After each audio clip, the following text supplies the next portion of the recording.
المجد للثالوث القدوس المتساوي في الجوار. Shalom, salam sejahtera di dalam nama Tuhan Yesus. Dalam program 5 Minute Apologetics kali ini, saya akan menanggapi pernyataan Ustadz Adi Hidayat dalam ceramahnya yang menyinggung soal kesohihan atau ontetisitas Alkitab sebagai wahyu Allah. Nah, berikut ceramahnya. Saya tanya pada Anda, coba tunjukkan pada saya kitab-kitab Nabi sebelumnya yang abadi, redaksinya sama persis dengan saat diturunkan sampai sekarang. Tunjukkan pada saya. Gak ada. Taurat mana? Zabur mana?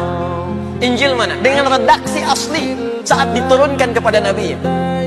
Karena gak ada jaminannya. Tunjukkan pada saya dan tidak pernah mengalami, maaf, penyesuaian ejaan. Nggak ada Al-Quran versi milenial edisi yang disempurnakan. Nah, ada dua hal yang akan saya tanggapi secara garis besar terkait pernyataan Ustadz Adi Hidayat dalam ceramahnya tersebut. Yang pertama, ketika ia mempertanyakan di mana redaksi asli kitab-kitab perjanjian lama, perjanjian baru, yakni Taurat, Zabur, dan Injil seperti yang diturunkan pada nabi-nabi tersebut. Nah, ada beberapa poin yang saya tanggapi terkait pernyataan Ustadz Adi Hidayat ini. Yang pertama, pernyataan beliau itu mengandaikan bahwa Allah itu tidak maha kuasa. Sebab bagaimana mungkin kalau Allah itu maha kuasa, maka manusia itu mampu memalsukan, mampu merusak, mampu menghancurkan firman-Nya. Nah, pernyataan beliau itu mengandaikan bahwa Allah itu tidak maha kuasa. Buktinya manusia bisa memalsukan firman-Nya. Manusia bisa mengubah firman-Nya. Manusia bisa merusakkan firman-Nya. Walaupun memang ada usaha-usaha pemalsuan, tetapi karena Allah itu maha kuasa, ia mampu menjaga dan memelihara firman-Nya. Dan sejarah membuktikan memang ada usaha-usaha untuk menghancurkan Alkitab sebagai firman Allah. Tetapi sejarah juga membuktikan usaha itu gagal. Nah, karena itu pernyataan Ustadz Adi Hidayat mengandaikan Allah itu maha kuasa. Ya, tentu ini sangat disayangkan. Bagaimana mungkin Anda seorang ustadz, Anda seorang pengajar, tetapi meragukan kemahakuasaan Allah dalam menjaga firman-Nya. Yang kedua, pernyataan Anda itu bertentangan dengan fakta sejarah. Sebab faktanya, kita, umat Kristen, umat Yahudi, memiliki banyak naskah-naskah kuno perjanjian lama. Jadi yang dimaksud perjanjian lama atau kitab Tanakh itu adalah Taurat, kitab Nabi-Nabi, kitab Zabur, dan kitab-kitab yang lain yang terangkum semua dalam kitab yang disebut perjanjian lama. Ada naskah Masoret. Jadi Masoret itu adalah kaum ahli kitab yang menulis, menyalin, menjaga, memelihara kitab-kitab suci perjanjian lama ini. Yesus memberikan kesaksian terhadap tugas para ahli kitab atau kaum soferim ini sebagai mereka yang duduk di atas kursi Musa. Dengan lain kata, kemampuan mereka itu tidak perlu diragukan lagi. Mereka benar-benar menjaga, memelihara agar jangan sampai terjadi pengurangan atau penambahan terhadap kitab-kitab perjanjian lama ini. Flavius Josephus, seorang sejarawan Yahudi, juga memberikan kesaksian bahwa bagaimana orang Yahudi, secara khusus ahli kitab ini, begitu menjaga, begitu berhati-hati ketika mereka menyalin kitab suci perjanjian lama, agar jangan sampai terjadi pemalsuan, agar jangan sampai ada bagian-bagian yang terhilang dari apa yang difirmankan Allah. Nah, kemudian pada tahun 1948 diketemukanlah naskah gulungan kuno Laut Mati. Naskah perjanjian lama yang ditemukan di Wadi Qumran itu berisi seluruh kitab perjanjian lama kecuali kitab Ester. Nah, setelah diteliti dan dibandingkan dengan naskah Masoret, tidak ada perbedaan sama sekali yang berarti yang sampai mengguncangkan teologi atau keyakinan iman Yahudi dan Kristen. Karena itu ini bukti. Jadi keyakinan bahwa Alkitab itu terpelihara, terjaga, bukan sekedar iman, tetapi fakta sejarah. Sekali lagi, pernyataan umat Kristen bahwa Alkitab itu terpelihara, Alkitab itu terjaga sampai hari ini, itu bukan sekedar keyakinan iman, tetapi fakta sejarah. Karena memang faktanya ada. Naskah Masoretik. Ini naskah Masoretik yang diterbitkan Lembaga Alkitab Indonesia, lengkap dengan terjemahan bahasa Indonesia, dilengkapi dengan catatan kaki untuk meneliti varian-varian teks. Ketika dibandingkan dengan naskah Qumran yang usianya bertanggal sekitar abad kedua sebelum Masehi, jadi kalau dihitung sampai zaman kita sekitar 2200 tahun. Sedangkan naskah Masoret itu yang tertua, abad ke-9, sekitar tahun 895, abad 9 dan abad 10. Berarti ada rentang jarak sekitar 1000 tahun antara naskah Masoret dan naskah Gulungan Laut Mati. Ketika diadakan perbandingan pengujian antara kedua naskah kuno kitab Perjanjian Lama ini, ternyata sama sekali tidak ada perbedaan yang berkaitan dengan hal-hal yang bersifat teologis atau doktrin akidah iman Kristen. Dan ini membuktikan bahwa Allah benar-benar menjaga firman-Nya.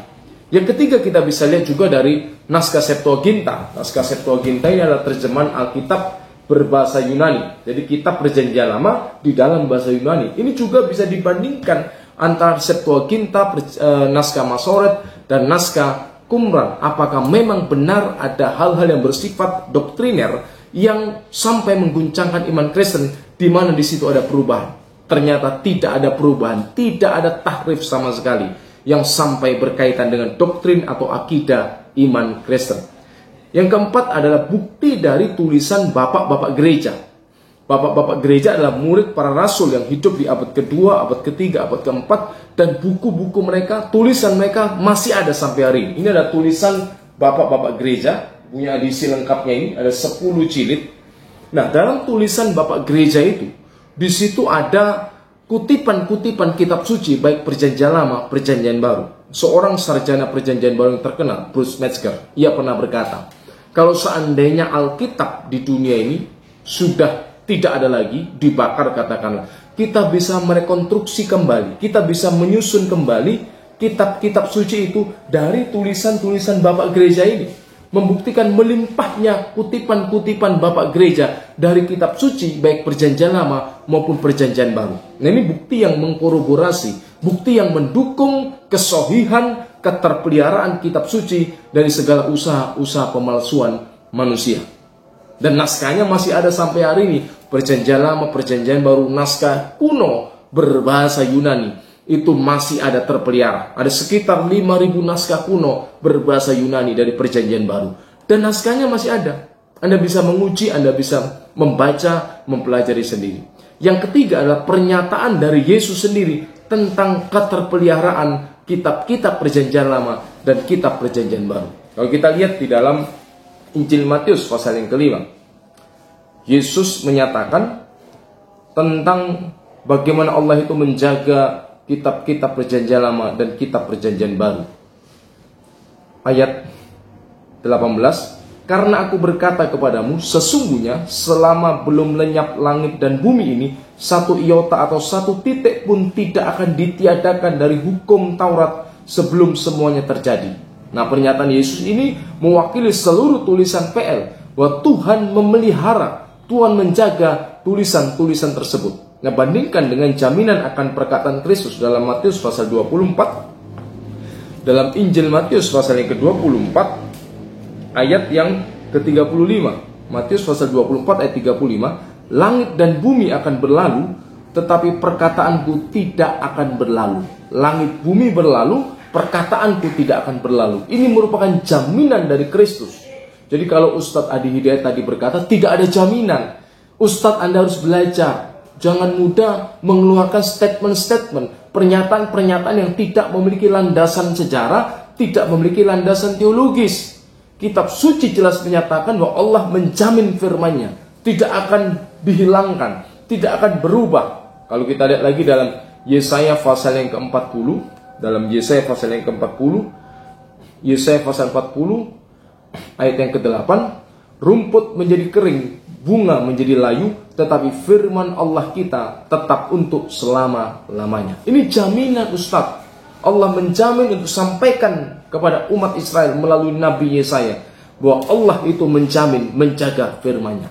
Jadi pernyataan Anda yang mengatakan tidak ada jaminan dari Allah terhadap kitab-kitab Nabi sebelumnya, itulah asumsi, itulah statement tanpa dasar. Sebab kitab suci jelas menyatakan Tuhan memberikan jaminan. Sejarah membuktikan bahwa kitab-kitab itu memang terpelihara, terjaga sampai hari ini. Jadi sama sekali tidak ada dasarnya pernyataan Anda yang meragukan kesohihan atau otentisitas dari kitab Perjanjian Lama dan kitab Perjanjian Baru.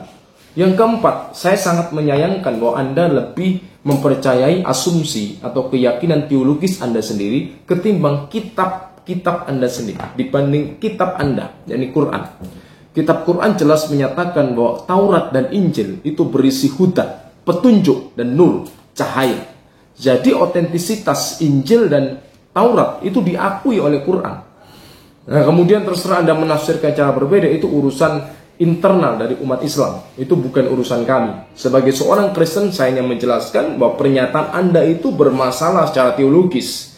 Yang kedua, pernyataan Anda bertentangan dengan fakta sejarah. Yang ketiga, Yesus dan memberikan jaminan dalam perjanjian baru bahwa Taurat dan Injil itu terpelihara, terjaga sampai selama-lamanya. Nah, ini jawaban tanggapan saya terhadap pernyataan Anda yang pertama. Yang kedua, ketika Anda dengan sedikit setengah menyindir atau mengejek bahwa kok kitab suci itu mengalami edisi penyempurnaan, edisi milenial dan lain-lain. Apakah yang Anda maksud itu adalah Alkitab? Tentu saya mengarah pikiran saya Anda memaksudkan itu Alkitab yang mengalami edisi terjemahan baru, edisi yang disempurnakan. Itu bukan dalam teks aslinya. Ustadz Adi Hidayat, Anda perlu tahu bahwa teks asli kitab suci itu tetap sama. Tidak ada orang Yahudi, tidak ada orang Kristen yang mengubah teks aslinya. Tidak ada. Kalau terjemahannya memang itu mengalami perubahan, perbaikan, disesuaikan dengan kondisi zaman yang ada, bahasa-bahasa yang mungkin sudah mengalami perubahan makna. Dan ini bukan hanya terjadi pada Alkitab, terjadi juga di dalam Quran. Di dalam edisi terjemahan Al-Quran pada tahun 2019, Menteri Agama pernah menerbitkan edisi terjemahan Quran yang disempurnakan. Nah, ini kan saya juga bisa balik bertanya, kok ada Quran yang disempurnakan, tetapi saya tidak sembarangan memfitnah seperti Anda. Tentu yang dimaksudkan adalah terjemahan Indonesianya, bukan teks asli Arab, Quran berbahasa Arab yang direvisi, tetapi terjemahan Quran berbahasa Indonesia itu yang mengalami penyempurnaan penerjemahan. Nah, demikian juga dengan Alkitab. Baik itu Alkitab terjemahan bahasa Inggris, Alkitab terjemahan bahasa Arab, Alkitab terjemahan bahasa Indonesia, dalam terjemahannya akan selalu mengalami revisi, penyempurnaan, disesuaikan dengan perkembangan zaman. Ini juga yang dialami oleh terjemahan Quran. Jadi sekali lagi, jangan Anda mengeluarkan statement-statement yang tidak berdasar, Ustaz. Marilah kita lebih jujur, marilah kita lebih objektif sebagai pemimpin agama, sebagai pengajar agama, agar kita jangan sampai mengeluarkan fitnah-fitnah yang jelas itu dilarang oleh agama. Inilah tanggapan saya terhadap ceramah dari Ustadz Adi Hidayat yang menyinggung soal kesohihan dan otentisitas Alkitab sebagai wahyu Allah. Nah, kiranya apa yang saya sampaikan ini memberikan pencerahan bagi kita semua. Terima kasih, Tuhan Yesus memberkati.